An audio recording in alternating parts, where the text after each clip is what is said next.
인도되게 하여 주시옵소서.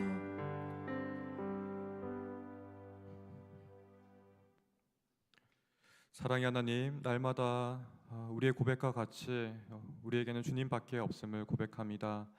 날마다 지키시고 보호하시며 주님의 의로운 길로 인도해 주시니 감사합니다. 악이 현실에서 우리를 시험하며 가만두지 않지만 주님께서 악을 분별하게 하시고 맞서 싸우게 하십니다.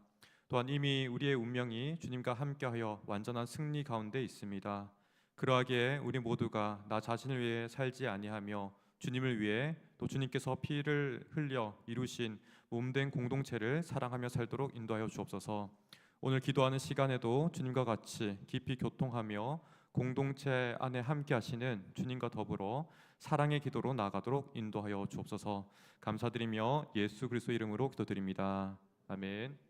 우리 오늘 함께 보실 말씀은 에스더 3장 8절에서 15절 말씀입니다. 구약성경 753면에 있습니다. 구약성경 753면에 에스더 3장 8절부터 15절 말씀입니다.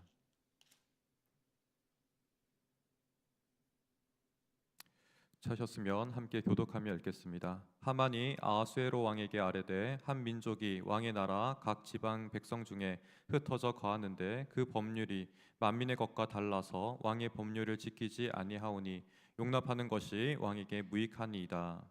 왕이 옳게 여기시거든 조서를 내려 그들을 진멸하소서.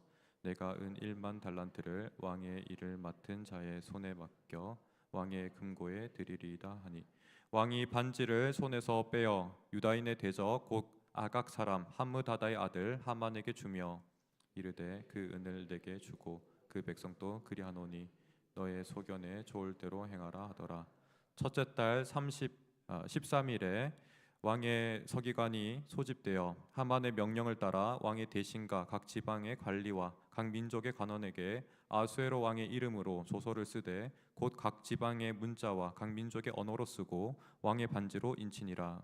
이에 그 조서를 욕조력에 맡겨 왕의 각 지방에 보내니 12째 달 곧 아달월 13일 하루 동안 모든 유다인을 젊은이 늙은이 어린이 여인들을 막론하고 죽이고 도륙하고 진멸하고 또 그 재산을 탈취하라 하였고 이 명령을 각 지방에 전하기 위하여 조서의 초본을 모든 민족에게 선포하여 그날을 위하여 준비하게 하라 하였더라.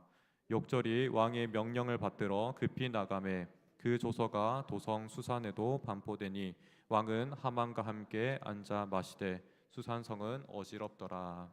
아멘. 오늘 15절의 말씀으로 다시 한번 우리가 서두를 열기 원합니다. 15절 말씀 같이 읽습니다. 욕절이 왕의 명령을 받들어 급히 나가매 그 조서가 도성 수산에도 반포되니 왕은 하만과 함께 앉아 마시되 수산성은 어지럽더라. 이 15절의 말씀은 정말 충격적입니다. 작은 한 나라의 규모만큼 되는 그런 많은 사람들이 죽게 되었습니다. 이 소식은 너무나 성읍 가운데 갑작스러웠고 그러하게도 온 성읍은 온 나라는 혼란합니다. 이에 비해서 최고 권력자 두 사람은 함께 술잔을 기울이며 술에 취해 있는 모습입니다. 우리는 이 비교되는 모습을 통해서 어떻게 저럴 수 있는가? 한편으로는 참 아래의 모습은 잔인한 혼란이 있고 위의 모습은 어리석은 평안이 참 엄청난 대조를 이루고 있습니다. 이토록 큰 위기는 악이 찾아왔기 때문입니다. 악함이 인생 가운데 찾아왔기 때문에 그러합니다. 한 나라의 왕이 악에게 속고 또 자신을 내어주며 이런 일이 벌어졌습니다. 이는 한 개인의 삶 또한 마찬가지일 것입니다. 우리가 발딛고 살아가는 이 세상이 주님께서 완전히 통치하고 있는 그러한 상태는 아니기 때문에 그렇습니다. 이미 주님의 통치가 임하였지만 아직 그 통치가 완전한 통치를 말하지는 않습니다. 우리는 그 사이에 중간에 있기 때문에 그러합니다. 이러한 임의와 아직에 대해서 헬무트 틸리케는 신과 악마 사이라는 책을 썼는데요. 그 제목과 같이 우리에게 중요한 교훈을 줍니다. 이 책의 주요한 관점은 예수님의 시험을 주목합니다. 우리를 대신하여 시험 받으신 주님의 모습을 주목하며 또 바로 거기서 주님의 승리에 동참하게 합니다. 우리 또한 마찬가지입니다. 오늘 본문을 우리가 아하수에로와 하만의 이야기를 듣지만 이들의 모습을 통해서 더 궁극적으로는 예수 그리스도께서 우리를 대신하여 이루신 구속과 그 승리를 주목하며 동참하는 저와 여러분 되기를 간절히 소망합니다. 그리하여서 넘어진 자에서 일어선 자로, 또 일어선 자에서 달려가는 그러한 삶을 살아가는 우리 모두 되기를 소망하며 축복합니다. 하만은 명백한 악의 화신입니다. 대대로 여호와께서 아말렉과 함께 싸우신다라고 말씀하셨습니다. 아말렉이 어떤 민족입니까? 출애굽 과정에서 평화적인 이스라엘 향해 후미에서, 그 대열의 후미에서 먼저 여인들과 아이들을 향해 공격해 왔던 자들이 아말렉입니다. 악함과 잔인함의 상징이 아말렉입니다. 그러한 하만이 바로 아말렉의 후손이기에 하만은 하나님을 대적하고 또 하나님의 백성인 이스라엘을 진멸하려고 합니다. 그는 지금 페르시아의 2인자로서 왕의 법령을 이용하여서 이러한 진멸을 이루려고 합니다.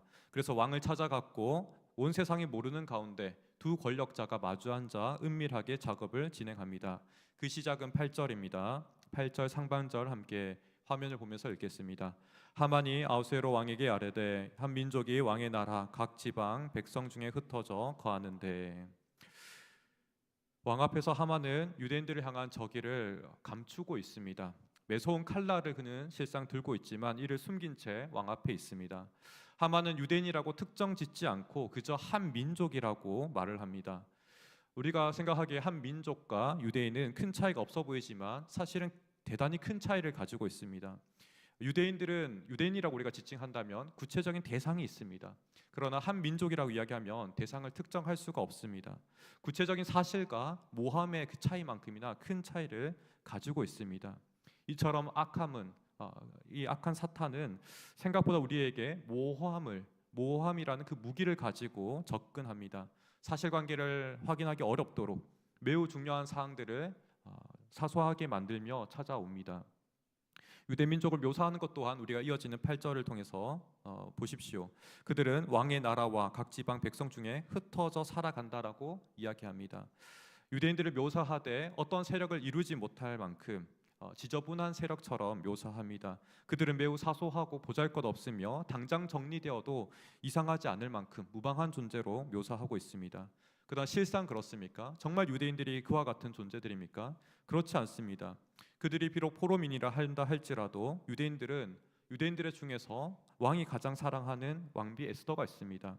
뿐만 아니라 왕을 암살하려고 했던 시도를 막은 충신 모르드게가 있습니다.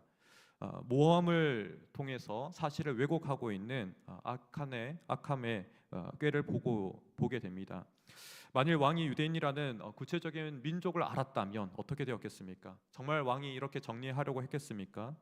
그 민족이 어떠한 민족인지 확인하려 했을 것입니다. 그리고 유대인들이 얼마나 제국에게 유익을 끼치고 있는지 확인했을 것입니다. 그리하여서 마침내는 오히려 감사를 표현하게 되었을 것입니다.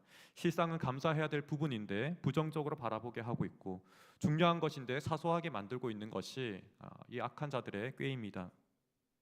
이러한 악한 자의 게임은 사실 비단 이 에스더서에서만 시작한 것이 아니라 에덴 동산에서 그 출발을 가지고 있습니다. 하나님께서 에덴 동산의 모든 것을 우리에게 허락하셨죠.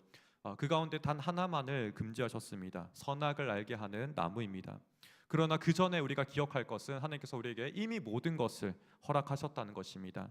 하나의 금지령을 두신 이유는 그것 또한 우리의 유익을 위한 것입니다. 사람을 창조하시고 하나님의 권위 아래 우리를 두시기 위함입니다. 강제하는 방식이 아니라 참으로 인격적인 방식 가운데서 그렇게 하셨습니다. 그러나 옛뱀 사탄은 어떻게 접근하였습니까? 충분히 만족하고도 남을 그 상황 가운데 그 상황을 비틀어서 우리가 불평하고 우리가 그것을 불만족하게 여기도록 이끕니다. 창세기 3장 1절 말씀입니다. 그런데 뱀은 여호와 하나님이 지으신 들짐승 중에 가장 간교하니라. 뱀이 여자에게 물어 이르되 하나님이 참으로 너희에게 동산 모든 나무의 열매를 먹지 말라 하시더냐. 사탄은 자비로우시고 또 사랑이 한없이 풍성하신 하나님을 인색한 존재로 속이고 있습니다. 하만의 게임과 사실상 동일합니다. 그가 반문하는, 정말 그러하더냐라는 반문을 통해서 모호한 공간을 만듭니다. 너무나 분명한 확실한 하나님의 선하심에도 불구하고 그것을 의심하게 하고 사람의 마음을 흔듭니다. 그래서 이미 모든 것을 주신 그 은혜를 까먹게 하고 불평과 비방의 생각을 줍니다. 두 번째 하만의 겜은 유대인들이 법률이 만민의 것과 다르다 이렇게 이야기합니다. 우리 8절 중반절 함께 화면을 통해서 읽겠습니다. 그 법률이 만민의 것과 달라서 왕의 법률을 지키지 아니하오니. 하만은 두 번째 말을 통해서 이 속임의 단계를 업그레이드합니다.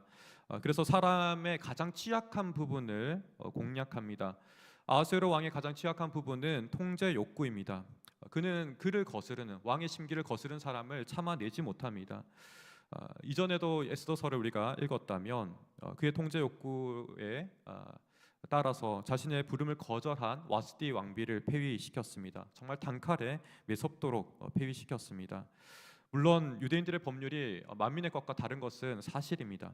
어떻게 보면 유대인들은 이중 국적을 가진 자들과 같습니다. 페르시아 땅 가운데 살아가고 있지만 더 궁극적으로는 하나님 나라에 살아가는 자들이기 때문에 그렇습니다. 하나님의 말씀을 따라서 하나님의 통치를 가장 먼저 받습니다. 그러하기에 페르시아의 법 또한 그들이 순종하고 따르지만 이 두 가지 법이 상충할 때는 하나님의 법을 먼저 우선하여 따를 수밖에 없습니다. 그러하기에 한편으로는 하만의 법이 사실처럼 보이지만 그것은 또한 오해입니다. 반은 맞는 말이고 반은 틀린 말입니다. 왕의 법률을 지키지 않았다는 말, 이 말은 사실 검증되지 않은 모호한 말입니다. 물론 왕이 명령으로 하만에게 절하라고 명령하였습니다. 이것을 거절한 것은 사실입니다. 그러나 모든 명령은 우리의 위의 사람들을 볼 때 부모도 마찬가지고 상관도 마찬가지고 이 왕의 명령도 마찬가지입니다. 우리의 위의 사람들이 어떤 명령을 할 때 그 말에는 문자적인 의미가 있을 것이고 또 그 말 안에 담긴 진짜 메시지와 그 말의 정신이 있을 것입니다. 이 두 가지 점이 항상 일치하는 것은 아닙니다. 모르드게를 보아서도 왕에게 순종적인 사람입니다. 왕의 목숨까지도 건졌던 공신이었습니다. 그러한 그가 하만에게 절하지 않는 이유는 사실 이 하만이 정체를 숨긴 악한 자이기 때문에 그렇습니다. 그러하기에 오히려 하만에게 절하지 않는 것, 그에게 굽히지 않는 것은 오히려 진정한 충심이라고 말할 수 있습니다. 우리 모든 그리스도인들은 바로 여기에서 우리가 나아갈 바른 방향을 찾습니다. 어떠한 권력자들이 우리 앞에 있다 할지라도 우리가 진정으로 충성할 분은 하나님이십니다. 우리가 하나님께 먼저 충성될 때에 우리가 모든 그 균형을 이룰 수 있습니다. 하나님께 충성할 때 권력자를 우상화하지 않으며 보다 건강한 충성으로 나아갈 수 있습니다. 하만은 이 또한 상대의 가장 취약점을 공략했을 뿐만 아니라 그 욕구가 당장 해결되지 않으면 안 되도록 만들었습니다. 인류의 첫 시험에서 이미 이 또한 사용된 방식인데요. 창세기 3장 5절의 말씀에서 우리 이어서 확인하겠습니다. 너희가 그것을 먹는 날에는 너희 눈이 밝아져 하나님과 같이 되어 선악을 알 줄 하나님이 아심이라. 옅뱀 또한 사탄 또한 사실을 섞어가면서 치명적인 독소에 사탕을 발랐습니다. 선악을 알게 하는 나무의 열매는 분명히 이름 그대로 선악을 알게 할 것입니다. 이것은 사실입니다. 그러나 여기에 숨겨진 독소는 사망이라는 것입니다. 하만의 방식과 완전히 동일합니다. 이 독소 위에 탐심을 자극할 설탕을 바르는 것이죠. 그러나 단순히 바르는 것이 아니라 모함을 무기로 하여, 저는 이 모함이라는 것이 한편으로는 사탄이 사용하는 접착제와 같지 않나 이런 생각을 합니다. 눈이 밝혀져 하나님과 같이 되리라는 이 진술을, 이 문장을 사탄은 사용합니다. 이것 위에 탐심을 자극하는 것이죠. 하만은 옅뱀과 같이 모한 진술을 이와 같이 담았죠. 선악을 알게 된다는 것, 이것이 곧 하나님과 같다라는 사탄의 문장이 있습니다. 그러나 이것은 뱀의 주장일 뿐 검증된 사실이 아닙니다. 사람이 선악을 안다 할지라도 정말 하나님과 같이 될 수 있겠습니까? 그렇지 않습니다. 우리와 하나님과 차이는 선악을 아는 그 차이가 있는 것만이 아니라 우리가 상상할 수 없을 만큼 하나님께서만이 가지신 그 고유한 속성이 훨씬 더 많으십니다. 이러한 모호한 문장을 통해서 독소를 감추었고 거기에 우리의 눈이 밝아지리라는 것, 하나님처럼 높아지리라는 교만을 자극하였습니다. 그래서 선악과가 정말 보암직도 하고 먹음직도 하도록 보이도록 하였습니다. 그리고 마침내 하만의 세 번째 겜은 무엇이겠습니까? 이 세 번째 겜에서는 그는 마침내 숨겨진 발톱을 꺼내듭니다. 8절 하반절입니다. 함께 화면을 보면서 읽겠습니다. 용납하는 것이 왕에게 무익하니이다. 마지막으로 용납하는 것이 왕에게 무익하다, 이 말은 이어지는 9절의 말씀에서 진멸하소서라는 말씀과 동일합니다. 이 말은 하만의 의도가 가장 많이 담겨 있는 것입니다. 동시에 가장 틀린 주장이기도 합니다. 유대인을 진멸하는 것이 왕에게 유익하다, 그렇지 않습니다. 왕에게 가장 큰 손해가 되는 일입니다. 단순히 두 사람만 생각해도 그렇습니다. 가장 사랑하는 왕비 에스더가 죽습니다. 그리고 자신의 생명을 건져내었던 모르드게 또한 죽습니다. 온 제국 가운데 이러한 두 사람이 죽는, 이러한 두 사람이 포함된 민족이 사라진다는 것은 왕에게 계산할 수 없는 막대한 손실을 입히는 것입니다. 하만이 그에게 안겨줄 은 1만 달란트에 비할 바가 아닙니다. 조금이라도 우리가 생각해 본다면, 조금이라도 정상적인 분별력을 가졌다면 이토록 악한 조언에 우리가 귀를 기울이지 않을 것입니다. 왕이 이러한 조언에 넘어간 것은 이미 앞선 하만의 꿰매 마음을 빼었기 때문에 그렇습니다. 이 또한 창세기 3장에서 동일하게 확인할 수 있습니다. 먼저 2장 17절에서 하나님께서는 분명하게 선언하셨습니다. 선악을 알게 하는 나무의 열매는 먹지 말라. 내가 먹는 날에는 반드시 죽으리라 하시니라. 그리고 이에 대해서 사탄은 정반대로 이야기합니다. 3장 4절입니다. 뱀이 여자에게 이르되 너희가 결코 죽지 아니하리라. 하나님께서는 반드시 죽으리라고 말씀하셨는데 사탄은 다르게 말하면 반드시 살 것이라고 말합니다. 이 진술 자체만으로도 하나님께 정면으로 맞서는 것입니다. 자신의 영원한 운명을 결정할 만큼 심각한 문제 앞에서 사탄은 이것을 한없이 가볍게 만들며 일말의 양심의 가책도 없이, 책임감도 없이 이 말을 휘두릅니다. 마치 우리의 생명을 자신의 열매 마냥 삼키기 위해서 그렇게 말을 내뱉습니다. 이런 치명적인 시험 가운데서, 그리고 달콤한 시험 가운데서 우리는 어떻게 이길 수 있겠습니까? 우리가 가장 먼저 기억할 것은 주님께서 이미 우리를 위해서 이 시험의 길을 걸으셨다는 것입니다. 마태복음 4장 1절 말씀입니다. 우리 함께 읽겠습니다. 그때 예수께서 성령에게 이끌리어 마귀에게 시험을 받으러 광야로 가사. 인류의 구원을 위해 공생애를 시작하기 전에 주님께서는 성령에 이끌려서 광야로 가셔서 마귀에게 시험을 받으셨습니다. 중요한 것은 성령에 이끌려 가셨다라는 것입니다. 왜 주님께서 성령에 이끌려서 시험을 받으셨습니까? 우리가 실패하는 바로 그 자리에 다시 한번 주님께서 승리하시기 위해서 찾아오신 것입니다. 아담과 하와가 속임당한 그 자리에 찾아오신 것입니다. 아하수에로 왕과 같이 모든 인류가 비참한 속임 가운데 있는 그 운명 가운데 찾아오신 것입니다. 그리하여서 주님께서 승리를 이루시고 우리에게 다시금 생명을 되찾게 하여 주신 것입니다. 아하수에로 왕이 잃어버렸던 인장을 내어주고 자신의 모든 권한을 내어주어서 자신 사랑하는 아내와 충성스러운 모르드게, 그리고 막대한 손해를 안긴 그 위기로부터 구원해 주시기 위해 주님이 오신 것입니다. 바로 이러한 시험의 자리 가운데 주님께서 대신 시험 받으셨고 또 승리하시기 위해서 시험의 자리로 오셨습니다. 여전히 사탄은 인류를 속여왔던 그 시험과 같이 주님을 속였습니다. 가장 첫 시험은 무엇입니까? 40일 가운데, 주린 가운데 돌덩어리를 향해서 떡이 되라고 그런 요구를, 그런 시험을, 그런 유혹을 주었습니다. 이 가운데 어떻게 주님은 이겨내십니까? 말씀을 기준으로 분별하십니다. 그리고 말씀을 통해서 사탄의 머리를 깨뜨리십니다. 마태복음 4장 4절의 말씀입니다. 예수께서 대답하여 이르시되 기록되었으되 사람이 떡으로만 살 것이 아니요 하나님의 입으로부터 나오는 모든 말씀으로 살 것이라 하였느니라 하시니. 여기서 하나님께서 우리 인간에 대한 창조의 목적이 무엇인지 깨닫게 하십니다. 우리 인생은 그저 먹고 사는 일에 목적을 두지 않습니다. 주님께서 오병이어를 베푸셨을 때도 동일하였습니다. 주님께서는 오병이어를 베푸셨지만 사람들이 주님을 왕으로 삼으려 하였을 때 오히려 주님은 산으로 올라가셨습니다. 영원한 생명의 구원자이신 주님을 주목하도록 그리하셨습니다. 부스러기를 통해서 만족하는 것이 아니라 생명의 떡인 주님으로 말미암아 만족하기 위해서 그리하셨습니다. 그러하기에 우리는 영원한 일에 주님의 말씀의 사역에 우리를 동참시켜야 될 줄 믿습니다. 사탄이 이어서도 다시 심화된 시험으로 나아갑니다. 예루살렘 성전 꼭대기에 주님을 세우고 뛰어내리라고 유혹합니다.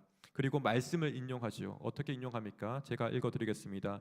기록되었으되 그가 너를 위하여 그의 사람들을 명하시리니 그들이 손으로 너를 받들어 발이 돌에 부딪히지 않게 하시리로다. 동일하게 말씀을 근거하여서, 기록된 말씀을 근거하여서 사실을 섞어서 독소를 감추고 있습니다. 종교 성전 지도자들이 있는 곳이 성전인데 그 성전 가운데 뛰어내리라고 말을 합니다. 뛰어내렸을 때 예수님의 몸이 하나도 상하지 않는다면 종교 지도자들이 예수님을 주목할 것이고 예수님을 지지할 것입니다. 그러한다면 예수님의 모든 사역들이 훨씬 더 편안하게 효과적으로 이룰 수 있을 것입니다. 이러한 마음을 자극하는 것이죠. 그런데 예수님께서는 이에 대해서 어떻게 대적하십니까? 4장 7절입니다. 예수께서 이르시되 또 기록되었으되 주 너의 하나님을 시험하지 말라 하였느니라 하시니, 사탄의 유혹 방식은 결코 하나님의 방식이 아닙니다. 성부 하나님께서 원하시지 아니하시는데 말씀이 이러하지 않느냐고 우리가 주장할 수 없습니다. 우리 안에 시커먼 탐심이 있는데, 탐욕이 있는데 말씀을 끌어다가 우리 탐욕에 적용시킬 수가 없습니다. 그러한 탐욕을 하나님께서 들어주시고 이뤄주실 리도 만무합니다. 이러한 주장은 바로 사탄이 하는 주장이고, 이런 주장을 하는 사람들 또한 사탄에게 속은 자이고 사꾼과 같습니다. 세상의 주인은 우리가 아닙니다. 하나님의 말씀조차도 나를 중심으로 운행하고 해석할 수가 없습니다. 목적을 수단화할 수가 없습니다.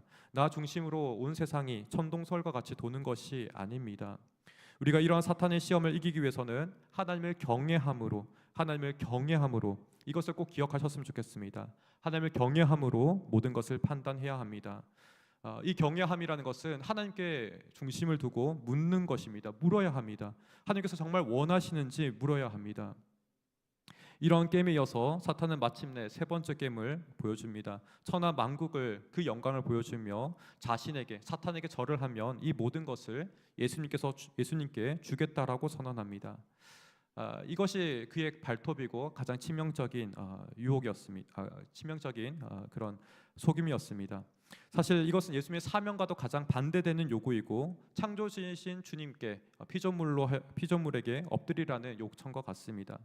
주님의 사명은 인류 구원과 세상의 구원이지만, 그렇다 할지라도 사탄에게 절하며 얻어내는 것이 아닙니다. 어떻게 주님께서 이루시는 것입니까? 사탄의 머리를 밟아 깨뜨리시고 영원한 승리를 이루시는 것입니다. 그렇기 때문에 마침내 사탄의 의도가 이 세 번째 의도 가운데 분명히 밝혀졌습니다. 그의 교만의 극치가 드러났습니다. 그러하게 주님께서는 이를 꾸짖으십니다. 4장 10절의 말씀입니다. 함께 읽겠습니다. 이에 예수께서 말씀하시되 사탄아 물러가라, 기록되었으되 주 너의 하나님께 경배하고 다만 그를 섬기라 하였느니라. 주님께서는 이러한 시험의 이기심과 더불어 마침내 십자가 가운데서 사탄의 가장 강력한 무기인 사망을 깨뜨리시고 인류를 구원해 내셨습니다. 그리고 우리는 여전히 이 이루신 임의 가운데, 또 이루실 완성 가운데 살아가고 있지만, 이 결정적인 승리를 맛보며 살아가고 있습니다. 그리고 다시금 반드시 주님께서 오시리라는 그 완전한 승리를, 그 약속을 바라보며 살아가고 있습니다. 그러하게 우리 모두는 십자가에서 이루신 이 승리를, 또한 부활하신 주님께서 다시 오실 것을 고대하며 모든 시험과 담대하게 맞서 싸우기를 원합니다. 우리를 유혹하는 사탄 대적은 하만은 또한 이 사탄은 도적과 같습니다. 하만이 마치 왕을 취하게 하고 모든 권력을 자신의 것으로 강탈하려고 했던 것과 같습니다. 그러하게 더욱더 우리가 깨어서 주님의 도우심과 인도를 구하며 나아가야 하겠습니다. 주님께서 이미 승리하셨기에, 모든 승리의 방법을 우리에게 가르쳐 주셨기에 우리 또한 승리할 수 있는 줄 믿습니다. 말씀을 따라서 또한 주님을 경외함으로 승리하며 주님께서 예비하신 영광의 즐거움을 바라며 나가기 원합니다. 그러할 때 주님께서 마침내 우리에게 잔치를 베푸시고 말할 수 없는 영광과 존귀로 우리에게 관시어 주시고 칭찬하실 것을 우리가 굳게 믿습니다. 이를 바라보며 우리가 함께 나아가기를 간절히 소망합니다. 함께 말씀을 기억하며 우리 기도하기 원합니다. 먼저 두 가지 기도 제목으로 기도하기 원하는데요. 악이 유혹하고 시험할 때에 우리가 말씀을 통해 창조의 목적과 또 우리의 부르심의 목적을 기억하기를 원합니다. 그리고 무엇보다도 주님을 경외함으로 분별하고 우리의 거룩한 삶을 지키기를 원합니다. 우리의 일상의 자리 가운데 주님의 그 친밀함을 맛볼 수 있는 우리가 되기를 원합니다. 그리하여서 주님이 이미 이루신 그 승리 가운데 우리의 승리를 주님께서 이루셨다라고 우리가 적용하고 선포하기를 원합니다. 또한 하나님의 거룩한 뜻을 더욱더 우리가 이루며 살아가기를 원합니다. 또한 이 이루신 뜻을 우리 공동체 가운데 풍성하게 나타내 주시기를 간구하며 나가기 원합니다. 우리 말씀을 기억하며 다시 한번 간절히 기억하며